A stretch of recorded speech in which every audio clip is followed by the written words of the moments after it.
আসসালামু আলাইকুম। আপনার ভিডিওটা টান দিবেন না ভাই, অনুরোধ অনুরোধ আমার কথাটা শুনেন আমার কথাটা বুঝিয়া ভালো করে শুনেন। আচ্ছা বলেন তো ভাইয়া, হাজার হাজার মানুষ আজ হাজার ছাত্রছাত্রী উম, হুম দেশের জন্য যুদ্ধ করে লড়াই করে প্রতিবন্ধী হয়েছে, হাজার হাজার লোক প্রতিবন্ধী হয়েছে এবং প্রতিবন্ধী ভাতা মাত্র 850 টাকা। আর একটা মাস্টার বা শিক্ষকের বেতন 40-50 হাজার টাকা। শিক্ষকরা তো সঠিকভাবে স্কুল কলেজ যায় না, যদিও যায় কোনো ক্লাস করে না, কোনো রকমের সই মারি দিয়ে চলে আসে। ওই ছাত্রছাত্রীরা তখন বাধ্য হয় কোচিং সেন্টারে ভর্তি হতে, বাধ্য হয় প্রাইভেট পড়তে। কেন প্রাইভেট পড়বে, কেন কোচিং সেন্টার ওরা ভর্তি হবে, কেন? এই দেশে কি বিচার এটা? হ্যাঁ, এটা দেখি দেশের বিচার? আপনারা দিনের পর দিন বেতন শিক্ষকের বাড়াচ্ছেন এবং আরও কর্মজীবীদের বা সরকারি কর্মচারী কর্মকর্তার বেতন বাড়াচ্ছেন, কিন্তু একটিবার দেখছেন তারা সঠিকভাবে দায়িত্ব পালন করে? কেউ দায়িত্ব পালন করে না।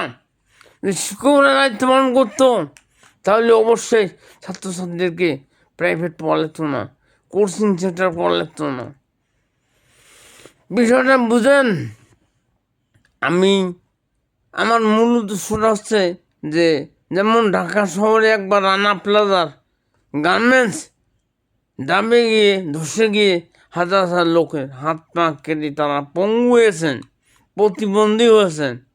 যেমন এই যে 5ই আগস্টে যে হাজার হাজার ছাত্রছাত্রী, হাজার হাজার ছেলে মেয়ে হাত পা দিল, জীবন দিল, দেওয়ার পরে এরা প্রতিবন্ধী হয়ে গেল।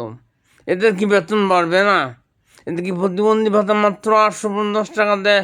কি হয়? মাননীয় প্রধান উপদেষ্টার উদ্দেশ্যে বলতেছি, মাননীয় প্রধান উপদেষ্টা ডক্টর ইউনূস, আপনি একটু তাকান প্রতিবন্ধীর দিকে, একটু বেতনটা বৃদ্ধি করে দেন।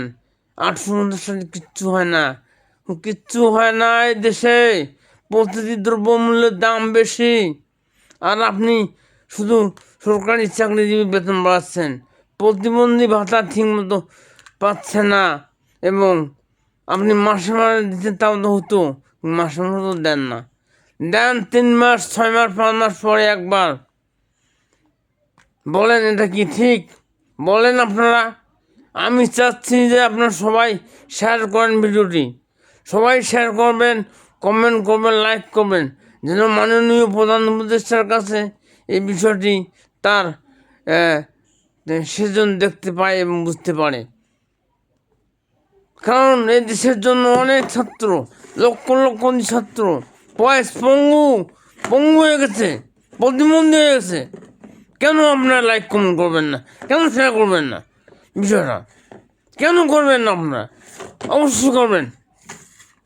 আপনার মানুষ না, মানুষের মধ্যে যারা পড়ে, আপনি মানবিক জ্ঞান থাকবে, অবশ্যই আপনি শেয়ার করবেন এবং প্রধানমন্ত্রীর কাছে যেন, প্রধান উপদেষ্টার কাছে যেন এই বিষয়টা জানে, বুঝতে পারে যে প্রতিবন্ধী এই অবস্থা।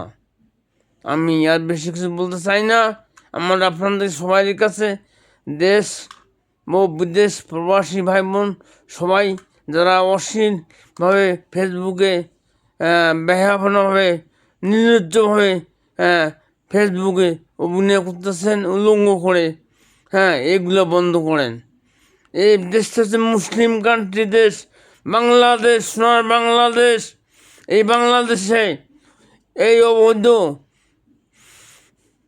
খারাপ বেহায়া এবং নাচ গান ছোকরামি করে ইজ্জতকে বিক্রি করে আপনার ফেসবুক করতেছেন, এটাও ঠিক না। তাই আপনারা একটু বিষয়টি শেয়ার করেন, যেন আমার প্রধান উপদেষ্টা, বাংলাদেশের প্রধান উপদেষ্টা ডক্টর ইউনূস সাহেব, আপনি দয়া করিয়া প্রতিবন্ধীর ভাতাটা বৃদ্ধি করিয়া দিবেন, এটাই আমার অনুরোধ। আসসালামু আলাইকুম, ইয়া রহমতুল্লাহ বারকাতি। আপনার সকলে সুস্থ কামনা করি, সুস্থ থাকেন, আলহামদুলিল্লাহ, ইনশাল্লাহ।